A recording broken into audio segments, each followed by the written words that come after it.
به کمر به پایین فکر عاشق سینه ای، عاشق باسنی داره. نگاه کنید حالا این پولا مال کیه؟ این دلارا مال کیه؟ الان حکم اومده که $10,000 تو خونه هر کسی باشه بدتری حکم برش بریدن. این دلار مال کیه؟ مال منه؟ همش امید میدید، امید برجام، امید قرارداد، امید هزار و کوفت و زهرمار. ما چی کشیدیم توی این ملت و زندگی؟ بهترین دوران زندگیمون توی جوانیمون گذشت، اما آقازاده ها بهترین زندگی رو کردن تو اون دورانی که ما بهترین زد رو کشیدیم، کارگری کردیم، بدبخت بریم 4 تا کارگر رفتن خودشون آتیش زدن برای 1,200. لعنت به این زندگی. چند هزار تا خود رو احتکار کردن، چند میلیون دلار رو احتکار کردن، جوونا مردن. بهترین دوران زندگی ما تموم شد و رفت.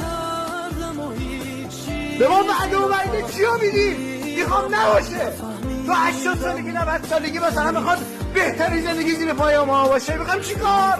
جوونا مردن. چی فکر ماه؟ کدام مسئول؟